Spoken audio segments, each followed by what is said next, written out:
Pasamos ahora a la tercera y última etapa de esta capacitación sobre la guía para la elaboración de planes de ordenamiento urbano y territorial.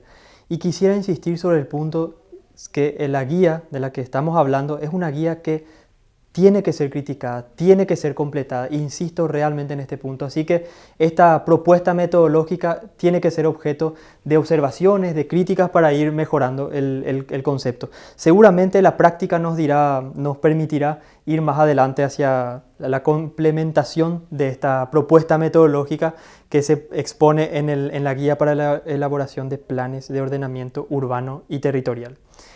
Durante esta última etapa, vamos a repetir muchas veces esta misma diapositiva. Y en esta diapositiva se exponen, según nosotros, cuáles tendrían que ser las etapas a seguir para hacer un plan de ordenamiento urbano y territorial. Describamos brevemente cada una de ellas. La primera son las condiciones generales del proyecto. Preparar las condiciones generales para garantizar el éxito del proyecto. Cuando digo proyecto es el proyecto de elaboración de un plan de ordenamiento urbano y territorial. Digamos de inmediato que la elaboración de este tipo de documentos puede tomar más de un año. Por eso es importante preverlo. Y me dirán, un año sobre todo un mandato municipal que dura 5 años. Más vale tomar ese tiempo para poder tomar decisiones que sean valederas en el futuro. La segunda etapa es la generación de la base de datos espaciales. Recopilar toda la información existente que va a durar para siempre, que no solo va a durar para el plan de ordenamiento urbano y territorial, sino que va a poder ser utilizada en todos los proyectos que vaya a conducir el municipio. Ese trabajo de hormiga, de ir a buscar la información en los ministerios, en las asociaciones, en las ONGs, ir a buscar esa información que siempre está dispersa y siempre estuvo dispersa, es un trabajo que hay que hacer de una buena vez por todas y que de todas formas va a durar siempre. Muy importante considerar que esta base de datos, decimos espaciales porque primeramente hay una base de datos estadística, escrita, todo lo que se ha hecho, escrito, analizado, contabilizado en un distrito, y también está la base de datos cartográfica. Las dos fuentes tienen que ir de la mano. La tercera etapa, reconocerán lo que decíamos hace algunos minutos, es la etapa del diagnóstico territorial. Hacer de manera clara, de manera precisa el análisis de la información recabada, de la situación en la que se encuentra cada uno de los municipios. Posteriormente, la etapa 4 consistiría en concebir una estrategia territorial. Y ustedes me dirán, durante el Plan de Desarrollo Sustentable, que es el primer documento que exige la Ley Orgánica Municipal, es luego un documento estratégico. Ahí tenemos que delinear luego una estrategia. Lo que se ha hecho en la guía para la elaboración de planes de ordenamiento urbano y territorial, es decir, la etapa 4 de estrategia territorial tiene que convocar, tiene que ir a buscar qué es lo que se dice, cuáles son las posturas proyectuales del plan de desarrollo sustentable. Y es en esta etapa que ambos coexisten, el plan de desarrollo sustentable y el plan de ordenamiento urbano y territorial. En síntesis, hacer un plan de ordenamiento urbano y territorial no es empezar de cero, es convocar lo que ya se ha hecho, todas las experiencias pasadas y sintetizar el diagnóstico, la comprensión, la estrategia, lo que queremos, a dónde queremos ir en una etapa, validar esto y progresivamente ir avanzando en el proyecto. Vamos a ir explicando más precisamente esta etapa que es crucial.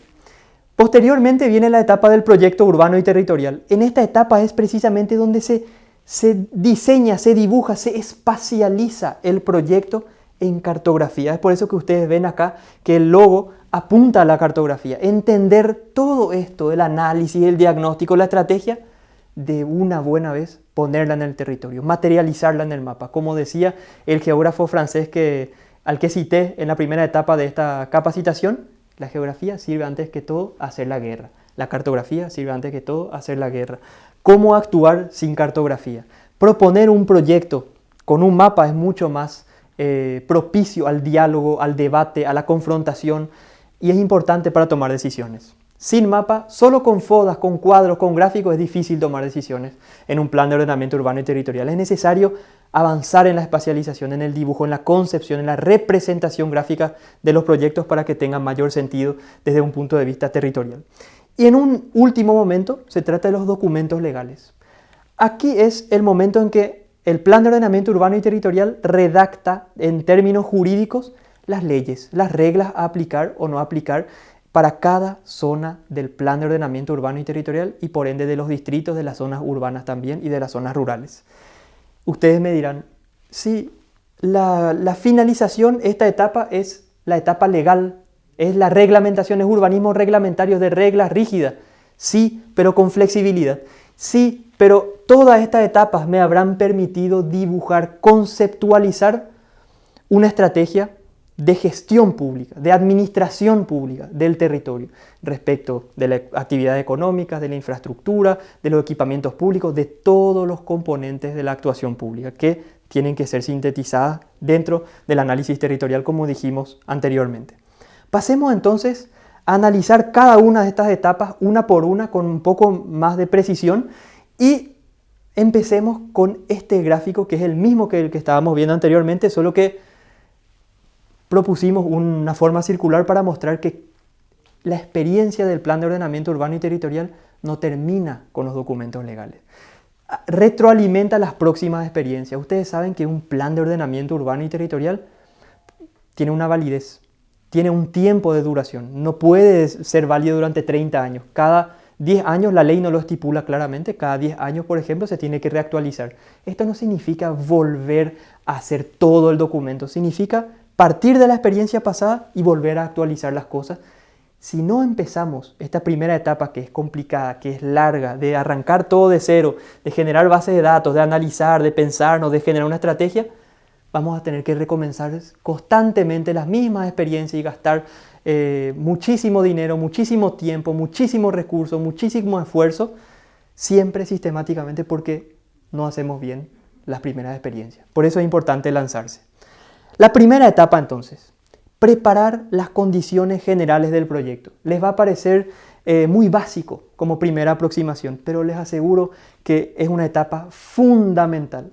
Muchos municipios en Paraguay se están lanzando en la elaboración de sus planes de ordenamiento urbano y territorial sin comunicar que lo están haciendo. Por ende, los ministerios, los actores públicos, los demás actores de la sociedad civil no están informados. Por ende, se pierde la fuerza que puede tener el plan de ordenamiento urbano y territorial por hacerlo de manera encerrada, sin comunicar mucho.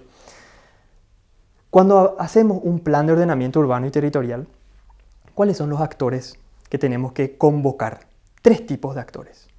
El actor técnico, el que va a analizar los componentes técnicos de la elaboración del documento. El actor político, a quien le va a importar las decisiones que se van a tomar y los proyectos que se van a concebir. Y el actor financiero.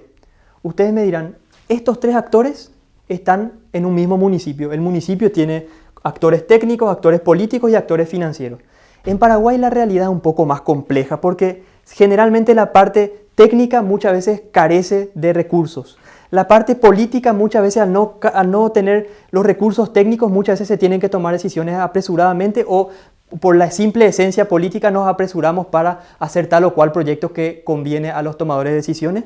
Y después el actor financiero, sabemos que los municipios tienen cada vez más recursos, con los FONACIDE, con los recursos de FONACIDE, royalties, muchas veces no es suficiente y tienen que contar con otros recursos, otras fuentes de financiamiento para elaborar proyectos estructurantes.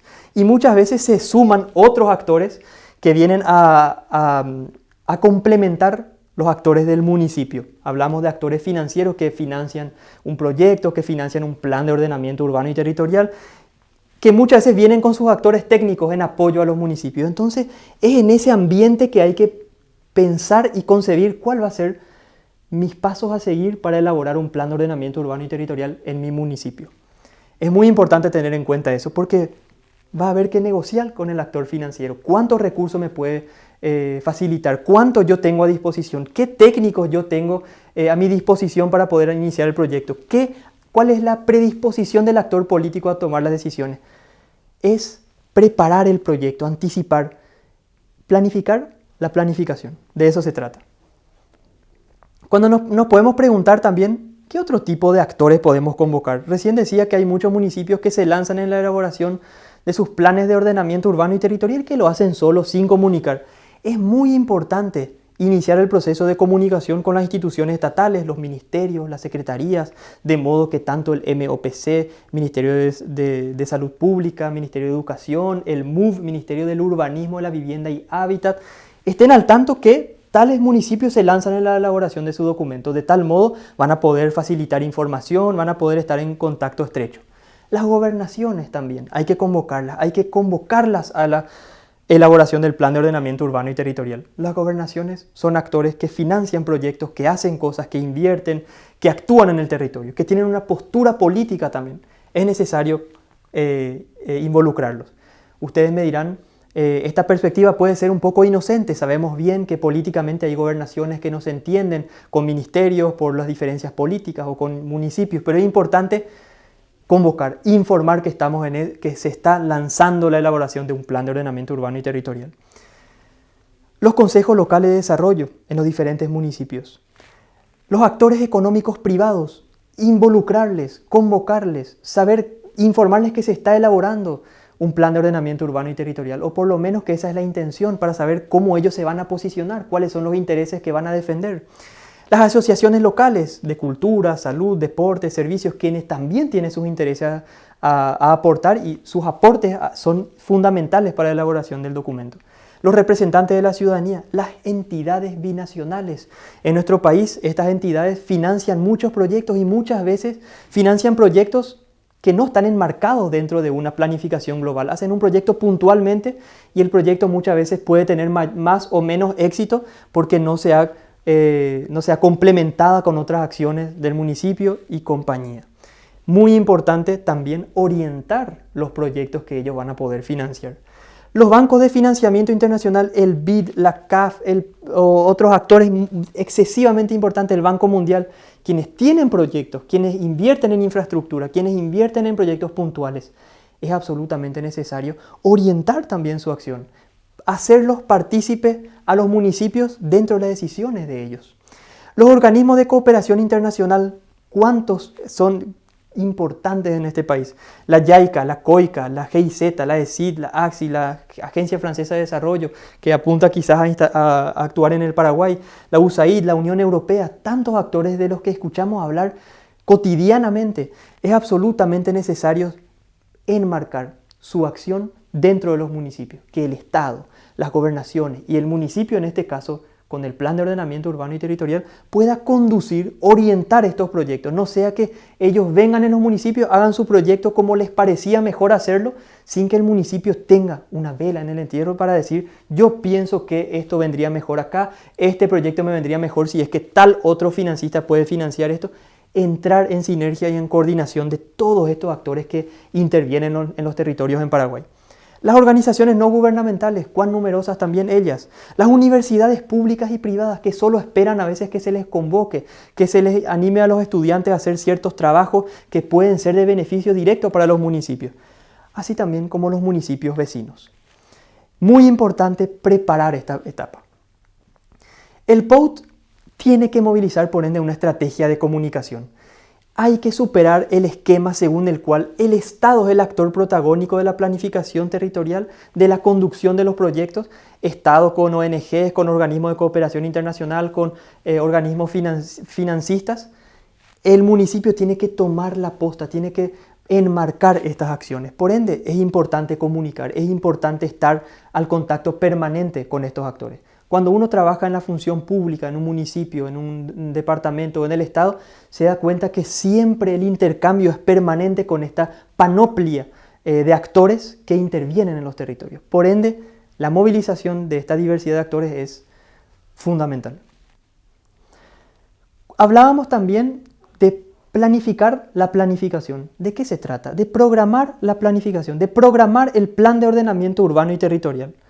El famoso diagrama de Gantt, ¿verdad? Donde decimos cuáles son las tareas que tengo que realizar, en qué momento, a qué actores tengo que convocar, qué tengo que exigir, qué recursos financieros tengo que convocar. Todo esto se planifica. Muchas veces parece muy básico lo que estamos exponiendo, pero muchas veces se avanza sin haber hecho la programación, sin haber pensado esto de manera dinámica y de manera activa. La experiencia de la elaboración del Plan de Ordenamiento Urbano y Territorial del Distrito de Bahía Negra, el que les comuniqué, en el que me toca participar directamente. Es la ocasión de elaborar estos documentos permanentemente. Cada mes hay que actualizar la programación. Hay cosas que no se pudieron respetar, hay un viaje que no se pudo hacer por cuestiones del clima, hay que cambiar todo y hay que volver a sincronizar todos los actores. Este documento no es un documento estático, es un documento que tiene que ir evolucionando a la par de la evolución y del avance del proyecto, a la par de los diferentes contratiempos, los diferentes problemas que se puedan encontrar a medida que se va avanzando. Este documento es un documento de gestión. Al no gestionar bien las etapas, los cronogramas, las tareas, las expectativas y las tareas de cada actor, no se puede trabajar. Es muy importante tener esto en cuenta. ¿Y quién es el actor que tiene que encargarse de esto? ¿Quién es el líder de esta actividad? Normalmente es el municipio. El municipio es el que tiene que tomar la posta y coordinar cada una de estas actividades. Sabemos que muchos municipios no cuentan con estas prácticas muchas veces, o que las tienen pero que no tienen el tiempo a veces de encarar esto. Es muy importante pensar, anticipar que el municipio tiene que estar equipado con los técnicos y con los recursos para poder elaborar este tipo de trabajo, porque esto no solo sirve para un plan de ordenamiento urbano y territorial, sino para cualquier tipo de proyecto. Por ende, cuando hablamos de programación, estamos obligados a analizar cuáles son las capacidades internas con las que cuenta cada municipio y qué es lo que necesita eventualmente para poder encarar todas estas tareas de planificación de la planificación. Como si es que me lanzo en un plan de ordenamiento urbano y territorial, tengo que ver cuáles son las condiciones de las que dispongo para hacer este documento. Muchas veces esperamos simplemente que algún financista nos financie el plan y que vengan los técnicos.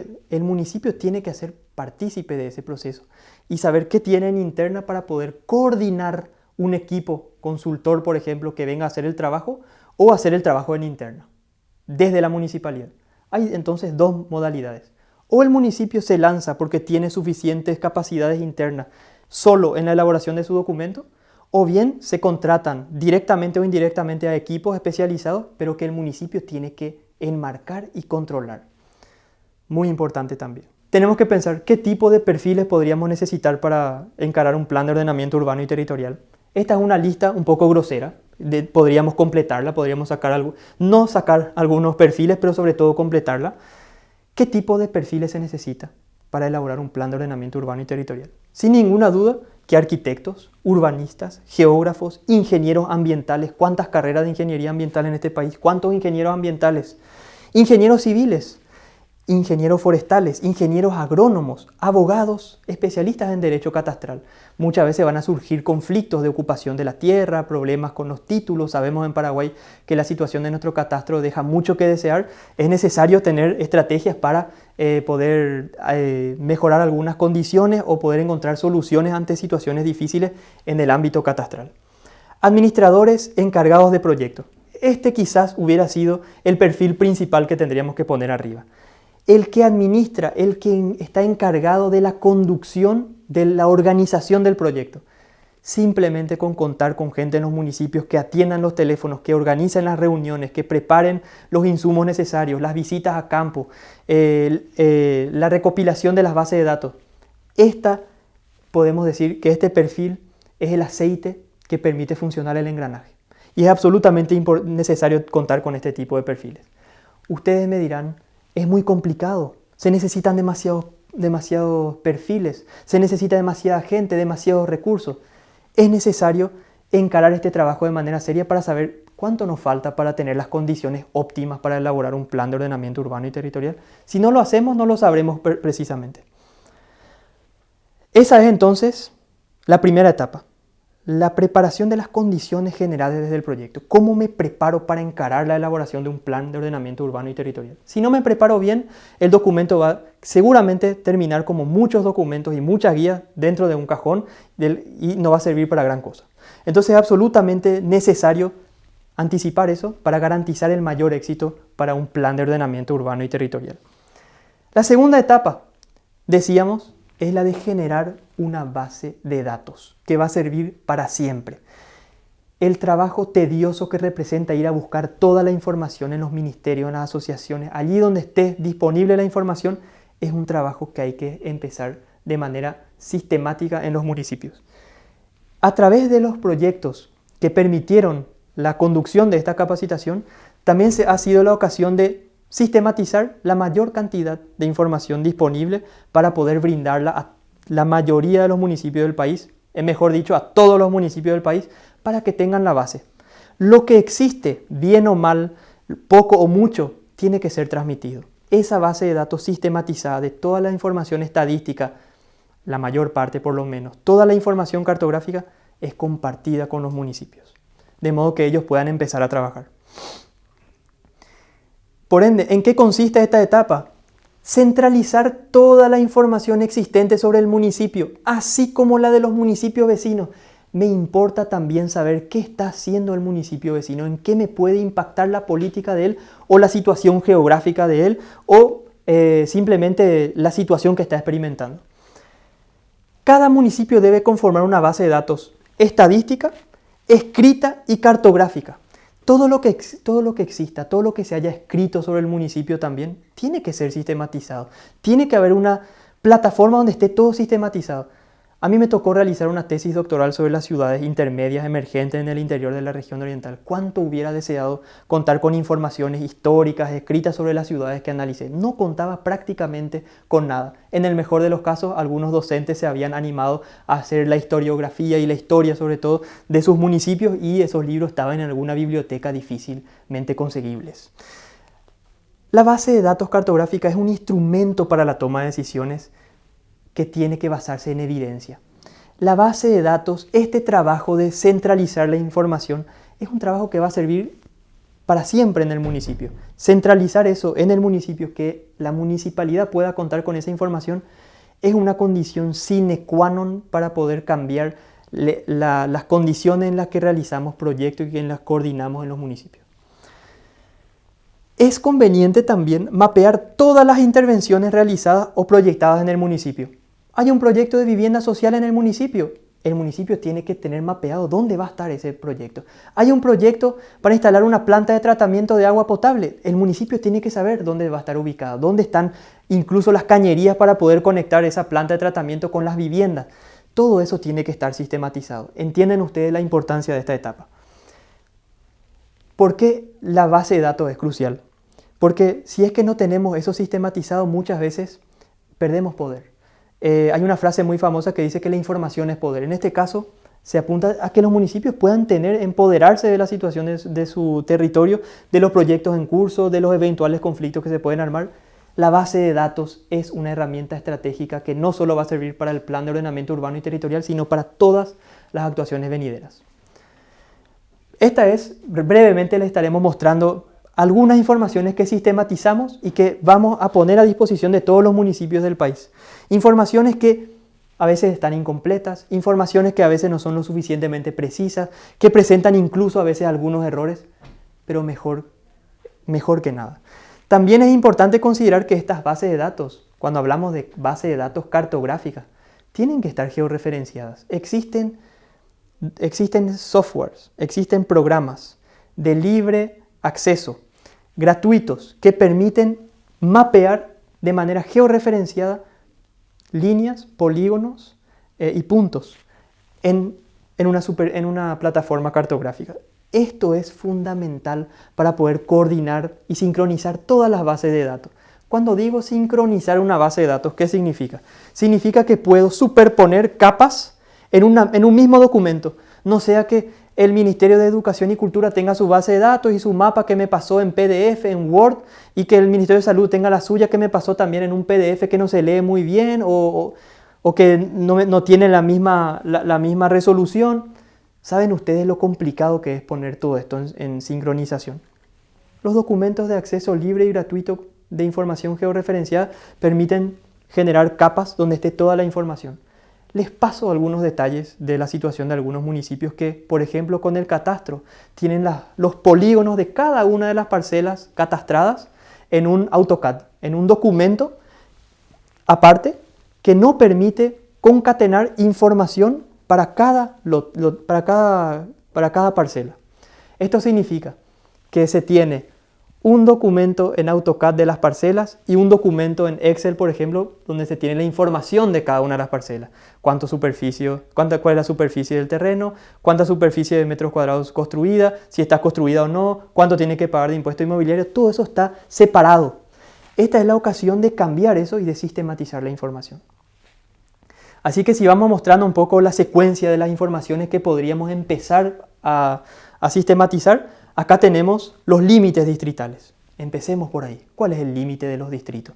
Los distritos los conocen muy bien en general y a veces hay conflictos entre el perímetro. Algunos dicen que un municipio dice que en realidad es el arroyo el que hace frontera con el otro municipio, el otro dice que está el arroyo. A veces hay conflictos, pero es importante tener primero la base de la división político-administrativa de los distritos. Seguidamente, informaciones sobre las diferentes divisiones intradistritales. Por ejemplo, es el distrito de General Isidoro Resquín. Acá está el casco urbano de General Isidoro Resquín. Están los barrios y están, de alguna manera, los barrios rurales, ¿verdad? Que son considerados como una subdivisión. Saber que en esta zona está Naranjito, en tal otra zona está San Vicente, saber un poco cuáles son las divisiones del territorio. Divisiones estadísticas, que sirven para la estadística, que no sirven para la administración del territorio porque no hay un representante por zona, pero es importante tener en cuenta cómo se divide el distrito. Y saber, por ejemplo, cuántos habitantes hay en tal asentamiento, cuántos habitantes hay en tal compañía, cuántos habitantes hay en tal línea o encuadre, en las diferentes partes de la zona rural. Si vamos avanzando, ponemos la topografía. ¿Dónde están los puntos altos? ¿Dónde están los puntos bajos? ¿Dónde están los arroyos y los cursos hídricos alrededor de los cuales no debería construir porque algunos son inundables? Al no tener esa información básica, imposible tomar decisiones estratégicas y coherentes. Muchas veces, me dirán, los municipios tienen información, conocen que el arroyo Tagatillá pasa en una parte del municipio, pero muchas veces no saben dónde empieza, dónde termina, cuáles son las cuencas hidrográficas en las que están insertos estos arroyos, cuáles son las zonas hasta donde sube el agua. Son informaciones que hay que ir construyendo. Las zonas boscosas. A veces conocemos los remanentes boscosos después de décadas de deforestación, de cambio de uso de suelo. Quedan remanentes boscosos. Es importante identificarlos, saber dónde están, de modo a saber qué estrategia tengo que delinear para permitir la conexión ecológica entre estos remanentes boscosos. Comprender un poco cuáles son los ecosistemas que convocan y que los hacen existir y vivir. Las líneas y las vías de comunicación, dónde están cuando viene el MOPC, cómo yo tengo que indicarle cuál es la primera que yo, municipio, deseo que sea refaccionada o mejorada o empedrada o asfaltada. No sea que el MOPC venga con toda su buena voluntad a mejorar los caminos rurales y a mejorarlos todos y en la próxima lluvia todos se echen a perder. Sin embargo, si es que hubiese puesto la misma cantidad de recursos en empedrar algunos kilómetros, eso hubiera sido mucho más perenne. Entonces, importante la cartografía para la toma de decisión estratégica. Si avanzamos, no se ve muy bien, pero tenemos las escuelas. Cada una de las escuelas de este país están georreferenciadas por el Ministerio de Educación y Ciencias. Por consiguiente, sabemos dónde están, sabemos cuántos alumnos tienen, podemos saber cómo evolucionó la cantidad de matriculados año por año, para saber en tal comunidad la cantidad de matriculados está disminuyendo. ¿Qué está pasando ahí? Como no tengo censo, eso me permite saber cuál es la dinámica sociodemográfica. Hay una compañía que está desapareciendo. Hay una compañía, al contrario, que se está poblando rápidamente. ¿Qué tengo que hacer? Ese tipo de informaciones. Ustedes saben que los municipios gestionan también recursos del FONACIDE, que también están destinados a infraestructura educativa. ¿Cómo tomar decisiones sin datos, sin saber cuál es la escuela que requiere de la primera inversión, del primer esfuerzo, cuál es la más estratégica? Una vez más, información es poder para tomar decisiones. Los colegios, punto rojo, ¿dónde están todos los colegios que ofrecen una educación secundaria? ¿Dónde están? ¿Cuáles son las escuelas y los colegios que van juntos, que es necesario refaccionar? Los centros de salud, misma cosa, ubicados aquí de color naranja. También los pozos de agua. Esta información es muy parcial, es del precenso de población y viviendas. Precenso, el censo no se determinó, pero el precenso permitió por lo menos recabar alguna información y georreferenciarlas. esta información me dirán, no es oficial, no sirve. Por lo menos a los municipios les permite saber dónde están los diferentes pozos y al hacer un recorrido en la camioneta del municipio se puede decir, acá hay un nuevo pozo que instaló la gobernación hace 3 meses. Se georreferencia, se pone en el mapa y se alimenta la base de datos. Esta base de datos, con la tecnología que existe hoy de Sistema de Información Geográfica de acceso libre, permite hacer vivir, alimentar, retroalimentar esta base permanentemente. Un instrumento de acción, por ende, esencial.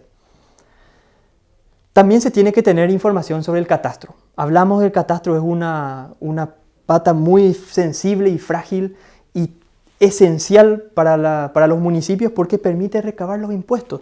Y sabemos bien que en este país se recaban los impuestos sobre las parcelas y sobre las construcciones solamente en áreas urbanas, no así en áreas rurales donde solamente se recaba el impuesto sobre la superficie.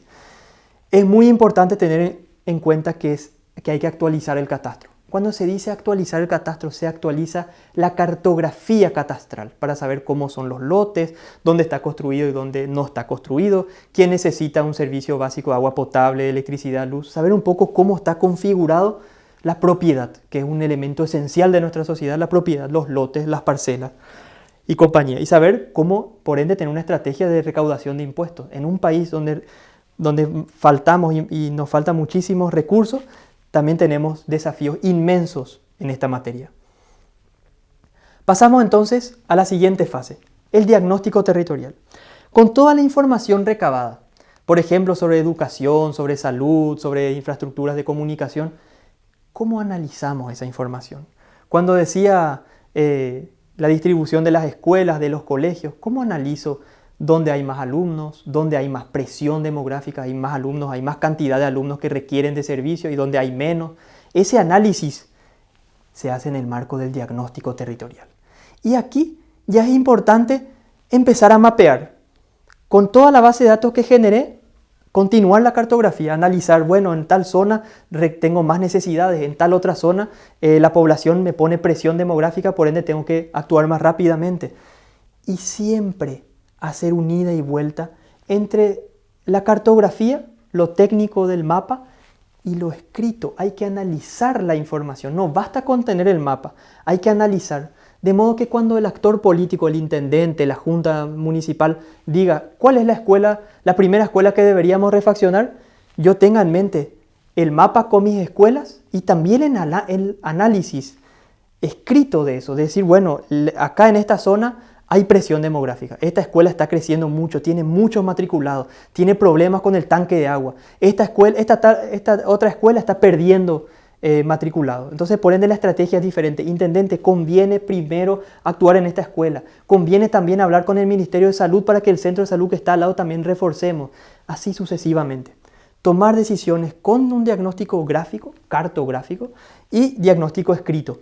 Hay muchas formas también, cuando hablamos de cartografía no solamente es el mapa, hay otras formas, mapas, secciones, esquemas, maquetas, perspectivas 3D, son herramientas que pueden ayudar a comprender el territorio porque al representar el territorio, al dibujar, al mapear el territorio se lo entiende mejor. ¿Cuáles son los elementos que tiene que contener un diagnóstico territorial? A grandes rasgos, una vez más, esto es cuestionable, se pueden agregar cosas, se puede cambiar los órdenes, lo que sí o sí tiene que haber es un contexto histórico. ¿Qué es lo que hereda el municipio? ¿En dónde se encuentra? ¿De dónde viene? ¿A dónde quiere ir? El contexto histórico es fundamental. El contexto ambiental, el análisis de los diferentes ecosistemas, el análisis de las zonas boscosas, el análisis de la estructura hidrográfica, los riesgos que eso representa, las oportunidades sobre todo que representa el cuidado del medio ambiente.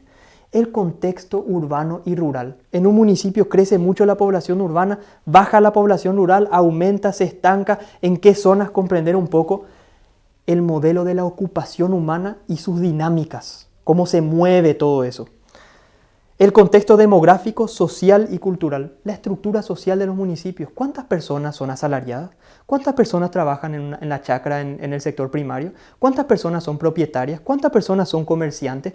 Entender cómo está configurada la estructura social del municipio para saber a quién estoy administrando, qué necesita la población a quien estoy administrando. El contexto económico. ¿Cuáles son las actividades económicas que se practican en el distrito? ¿Cómo han evolucionado en los últimos años? ¿Cómo son susceptibles de evolucionar en el futuro?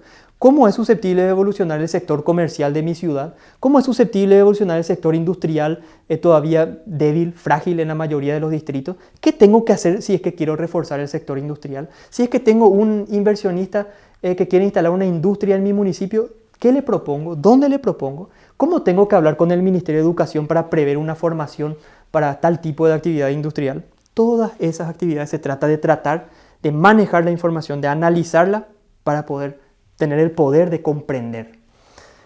El contexto administrativo y normativo. ¿Qué reglas se imponen a mí? ¿Qué tengo que realizar? ¿Cuáles son las legislaciones que tengo que cuidar? Por ejemplo, respecto de la protección de los cauces hídricos, de los bosques protectores, cuáles son las normas vigentes. Es muy importante tener en el municipio un marco de seguimiento de estos asuntos. En el marco de un diagnóstico se tiene que criticar constructivamente, no criticar por criticar nomás, los proyectos y las acciones realizadas anteriormente en el distrito. Se hizo, como siempre en mi proyecto, mi ejemplo de las viviendas sociales, se hizo un proyecto de vivienda social. ¿Qué no funcionó? ¿Qué hubiese puesto en ese proyecto? ¿Qué hubiese complementado para que funcione? ¿Dónde lo hubiésemos ubicado mejor? Sé que estoy exigiendo mucho, sé que estoy diciendo cosas que son difíciles de cumplir. Sin embargo, es necesario explicar cuáles serían las condiciones ideales de trabajo. Pasamos a la estrategia territorial, la etapa 4. En esta etapa 4 decíamos en la presentación de las etapas que esta es la que hace el vínculo con el Plan de Desarrollo Sustentable, aquel documento que es estratégico, que estipula las diferentes posturas para el futuro del municipio. Acá es donde tenemos que decir, bueno, respecto de lo que dijimos en nuestro Plan de Desarrollo Sustentable, respecto de lo que nosotros dijimos como postura de lo que queremos para el futuro, ¿qué hacemos? ¿Validamos esa visión? ¿Es esa misma visión que queremos defender? Porque se trata de cerrar, de concebir esa estrategia territorial que después vamos a mapear y vamos a dibujar y vamos a poner leyes.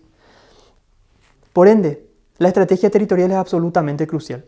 Si nos animamos rápidamente a utilizar ejemplos, el diagnóstico territorial que presentamos anteriormente define una pregunta. El por qué. ¿Por qué tenemos que hacer esto o aquello? La estrategia territorial define el qué. Bueno, ya decidimos lo que quisiéramos hacer. ¿Qué hacemos? ¿Qué definimos? ¿Qué queremos hacer? Y el proyecto espacial es cómo lo hacemos, cómo lo materializamos en el territorio. Y en este caso estoy obligado también a citar el ejemplo de Bahía Negra. La experiencia de Bahía Negra es muy reveladora en este sentido. Para que se entienda perfectamente, el municipio de Bahía Negra en el año 2016 elaboró su Plan de Desarrollo Sustentable, el primer documento que antecede o que se completa al Plan de Ordenamiento Urbano y Territorial.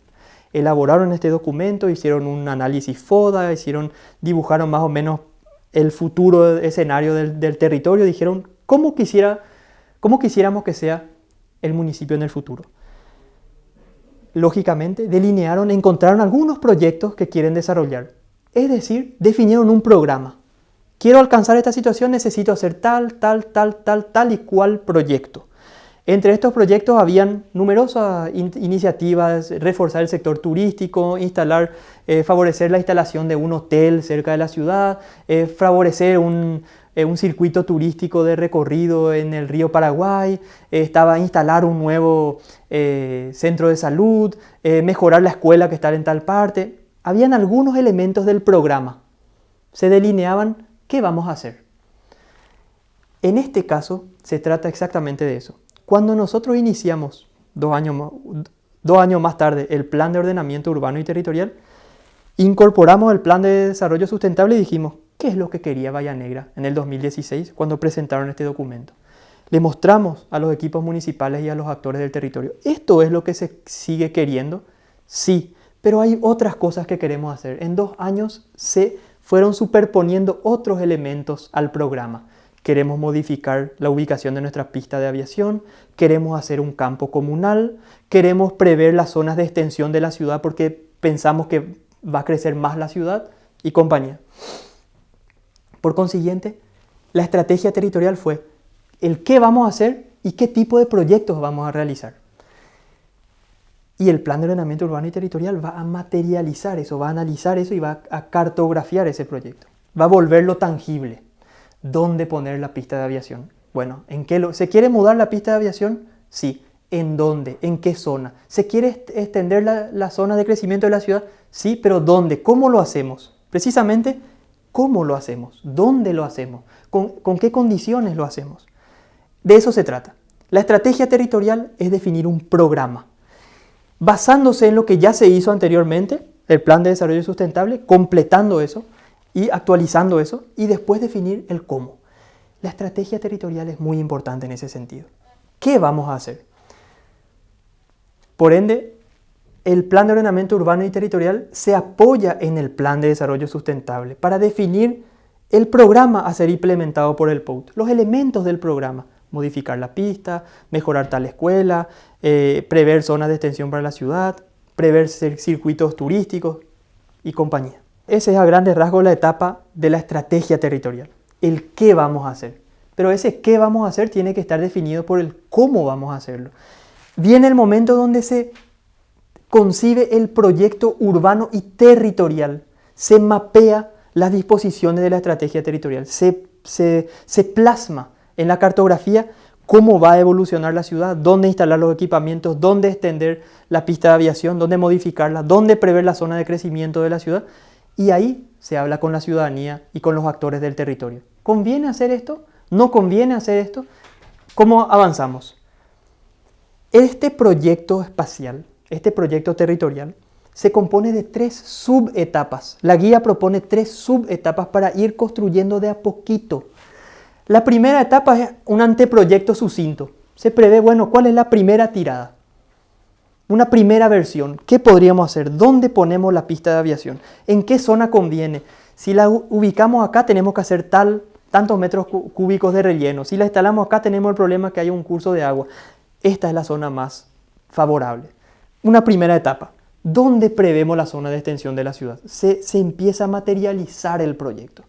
Una vez que se avanza en esta primera subetapa, se presenta al municipio, se presenta a los actores públicos y privados y se va avanzando. Si mostramos un FODA solamente de las oportunidades, fortalezas, debilidades, amenazas, ¿qué vamos a poder discutir?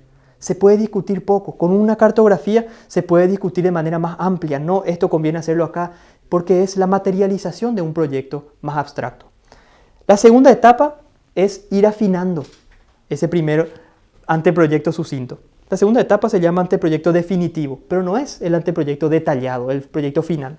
Todavía hay tiempo de hacer madurar el proyecto urbano y territorial.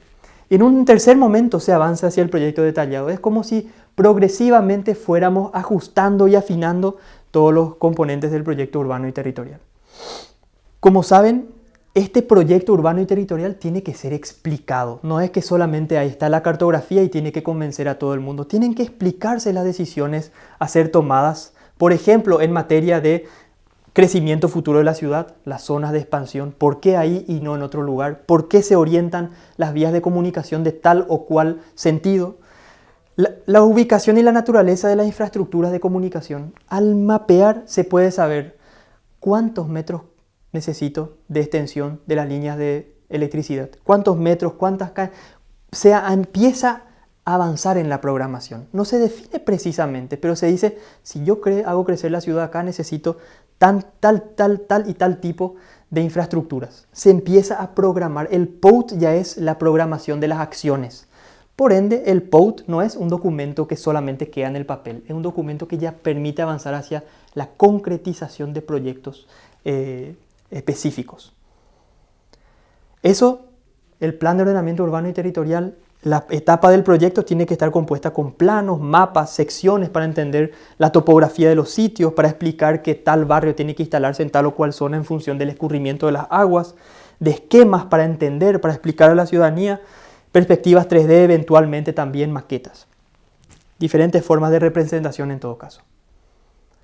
Es muy importante realizar un amplio esfuerzo de comunicación. La ciudadanía, los actores del territorio, ya sean privados o otros actores públicos, tienen que entender los motivos que impulsaron a tomar tal o cual decisión. Los municipios creo que se van a sentir muy identificados si les digo que muchas veces a ellos les cuesta explicar el porqué de haber tomado tal o cual decisión. El plan de ordenamiento urbano y territorial permite justamente de tener un apoyo a la toma de decisiones y una legitimación, una justificación a partir de evidencia. La última etapa, al fin, la de los documentos legales. Lógicamente, como dijimos anteriormente, el plan de ordenamiento urbano y territorial, su fuerza prescriptiva, normativa, son los documentos legales. Hay algo que va a permitir y prohibir hacer tal o cual cosa a los actores particulares, son los documentos legales. En tal zona no se puede construir, en tal zona se puede construir pero solamente un piso, en tal zona se tienen que ubicar las actividades comerciales, las industrias se tienen que ubicar en tal otra zona. Esas son el carácter prescriptivo, el carácter reglamentario del POUT, del Plan de Ordenamiento Urbano y Territorial. Esta es la fuerza del documento, la fuerza legal del documento. Pero no olvidemos que todas estas etapas habrán sido instrumentos, insumos de gestión y administración del territorio y de los proyectos. Los documentos legales se componen de dos tipos de subdocumentos. El plano de zonificación, donde tenemos la cartografía de las diferentes zonas, y no olvidemos que no tenemos que llegar a una zonificación rígida, la zona de las viviendas, la zona de las industrias, la zona de los comercios. Tiene que haber una diversidad de situaciones, zonas que permitan hacer muchas cosas, zonas donde queramos densificar, zonas donde prevemos tal tipo de estacionamiento. No solamente las funciones de la ciudad se tienen que zonificar, sino las reglas para que cada zona sea coherente. El plano de zonificación y las ordenanzas municipales. Cada ordenanza, cada zona va a tener que tener sus ordenanzas sobre las reglas a respetar. Decíamos con mucho ímpetu que no hay que zonificar funcionalmente la ciudad, porque eso puede generar problemas. Zonas industriales, zonas culturales.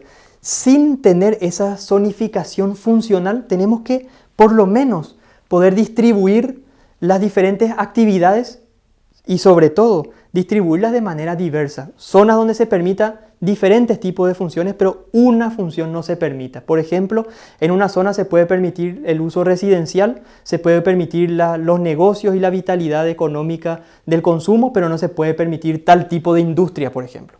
A eso me refiero. Y acá tenemos una lista de los diferentes tipos de zonas que se pueden subdibujar. Cuando digo aquí zonas de comercio y de servicios, quizás es una calle específica que tiene que estar destinada a esa actividad, no una zona entera. Si vamos avanzando, este es un ejemplo de plan de zonificación de un distrito ficticio del Paraguay, donde tenemos la zona urbana y las zonas rurales, donde tenemos los cursos de agua, las zonas de protección alrededor de los cursos de agua, la protección de algunos espacios naturales que se quieren conservar, las zonas industriales ubicadas, las zonas comerciales dentro de la ciudad y compañía. Estos planos no pueden solamente estar a la escala de todo el distrito. Los distritos son muy grandes en Paraguay. Decíamos anteriormente que el Paraguay tiene 406.000 kilómetros cuadrados y solamente 250 municipios. Los municipios son grandes. Hay que hacer dos tipos de mapas. Los mapas del distrito entero y los mapas de los cascos urbanos específicamente. Cascos urbanos y también otro tipo de centralidades que consideremos pertinente mapear. ¿Qué nos dice una vez más la Ley Orgánica Municipal sobre las ordenanzas? Según una vez más el artículo 226, las normativas deben definir tres cosas. El régimen de fraccionamiento y de loteamiento inmobiliario para cada zona, es decir, cómo tienen que ser los lotes más o menos en las diferentes zonas de la ciudad. El régimen de construcciones, qué tipo de permisos otorgo o no para construir. El sistema vial de infraestructura y de servicios básicos, cómo tienen que estar orientadas las calles, qué tipo de jerarquización vial tiene que haber, avenida, vía intermedia, vía más local vecinal, cómo organizar ese asunto. Eso es lo que nos pide la Ley Orgánica Municipal reglamentar a través de ordenanzas para cada una de las zonas. Tomamos el ejemplo del Plan de Ordenamiento Urbano y Territorial de Encarnación, que está ya terminado, pero en fase de concretización y de aprobación. Ellos cuentan 7 parámetros de reglamentación del uso del suelo. En cada zona hay reglas en estos 7 elementos. Citémoslos. El tamaño mínimo del lote. ¿Cuál tiene que ser el tamaño mínimo del lote en cada zona? El ancho mínimo del lote. ¿Queremos mayor densificación o queremos darle espacio a los particulares para que construyan. La disposición de la edificación. ¿Dónde tiene que estar la edificación respecto del lote? Tiene que estar, por ejemplo, lejos de la parte inicial del lote, tiene que estar pegada. Imagínense si, por ejemplo, en Eusebio Ayala o en la Transchaco habríamos previsto un régimen reglamentario sobre la disposición de la edificación. No tendríamos edificios que estén a 5 metros uno separado del otro respecto de su fachada. Imagínense los elementos de composición que hubiésemos logrado y que no pudimos lograr por no haber anticipado estos asuntos. La altura máxima. ¿Hasta qué altura puedo construir en tal y cual zona? En los planes reglamentarios de Asunción esto varía mucho. En algunas partes está permitido construir alto, en otras zonas no está permitido construir tan alto. ¿Cómo se reglamenta esto? Y no solamente desde un punto de vista rígido, reglamentario. ¿Qué sentido tiene que tener para la ciudad? Seguramente densificar el eje Transchaco, la ruta 2 y 7, el eje Mariscal López, el eje Eusebio Ayala, tiene sentido. Porque al densificar esos ejes de comunicación, permito que la gente se instale cerca de los ejes de donde me desplazo, cerca del transporte público y por ende que no vayan a ubicarse demasiado lejos de la ciudad. Sabemos que el mercado inmobiliario también impone precios, impone condiciones, por eso también tenemos que estar atentos a eso. El factor de infiltración del terreno. Muchas veces en algunas zonas es necesario permitir la permeabilidad del terreno, de modo a alimentar las napas freáticas, de modo a evitar que se acumule demasiado rápido el agua. Es lo que pasa en el Gran Asunción y lo que pasó hace una semana con las inundaciones. Se podía haber evitado también con características reglamentarias de este tipo. El factor de ocupación total, misma cosa. ¿Hasta dónde qué proporción del terreno puedo ocupar con mi edificación? Y los usos permitidos y no permitidos. Y en este caso me detengo un ratito. El Plan de Ordenamiento Urbano y Territorial de Encarnación hizo un registro bastante preciso de todos los tipos de actividades posibles en la ciudad. Hoteles con tantas camas son permitidos en tal zona. Hoteles de más de 50 camas no son permitidos en tal zona porque no tienen los equipamientos necesarios. Ellos habían delineado todos los tipos de usos permitidos. Comerciales, qué tipo de comercio, cuántos metros cuadrados de superficie de venta. Un supermercado de más de 300 metros cuadrados de superficie de venta se puede instalar acá. Uno que tenga más de 1000 metros cuadrados de superficie de venta se puede instalar en otra zona. Es bastante interesante la experiencia de Encarnación en este sentido. Algunos ejemplos para mostrar en qué consiste la superficie útil particular, el factor de infiltración del terreno, la altura máxima del volumen de la ocupación de los lotes y las superficies remanentes, por ejemplo. Algún ejemplo, en este caso francés, de cómo se podría reglamentar y a qué podría parecerse una cartografía reglamentaria de zonas. Y me detengo en el caso francés solamente para tener una idea de hasta dónde podemos llegar en la reglamentación.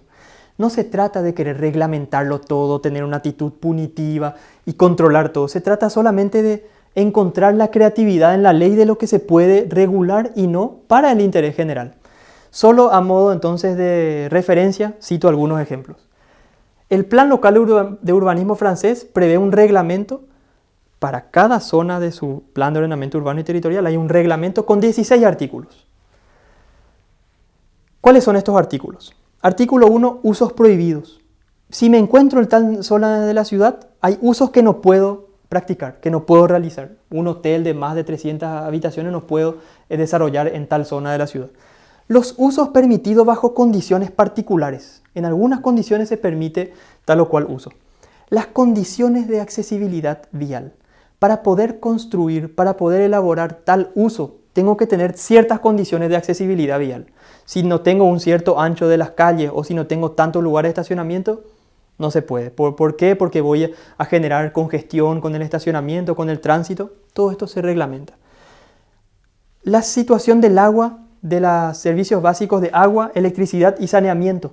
¿En qué medida tal zona de la ciudad está preparada para recibir tantas viviendas porque sus condiciones de agua potable, electricidad y saneamiento se lo permiten o no?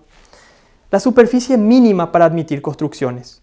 La implantación de las construcciones respecto de las vías públicas, la misma cosa que hacía Encarnación.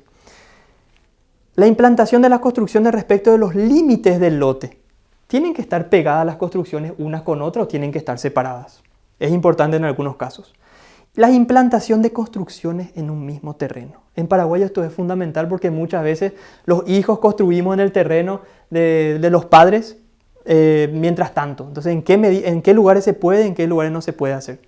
El volumen de las ocupaciones, la altura de las construcciones, el aspecto exterior de las construcciones y los espacios circundantes. En algunas zonas no se puede utilizar cierto tipo de ventanales, cierto tipo de colores. Eso en algunas sociedades es importante de reglamentarlo. Los espacios de estacionamiento ligados a las construcciones. Si construyo en una zona, ¿cuántos estacionamientos tengo que prever? Espacios libres y plantaciones. Superficie edificada habitable. Obligaciones relativas a rendimiento energético y obligaciones relativas a infraestructuras y redes de comunicación. Estos dos artículos son nuevos. Muy importante. No quiero perderles en este asunto reglamentario, tedioso, jurídico, punitivo. Es solamente una referencia, una idea de lo que se puede reglamentar y no, y de la importancia pragmática de reglamentar algunas cosas para que la ciudad funcione, evitar el tránsito, evitar la congestión, evitar la impermeabilización de los suelos que hace que rápidamente crezcan los raudales. Estos son asuntos que se pueden reglamentar. Es difícil en una sociedad donde no estamos acostumbrados a tener leyes demasiado duras, demasiado rígidas. La planificación territorial es un acto profundamente político. ¿Cómo queremos administrarnos? ¿Qué reglas queremos imponernos? ¿Cómo queremos que nos gestionen y nos administren en el territorio? De eso se trata la planificación territorial.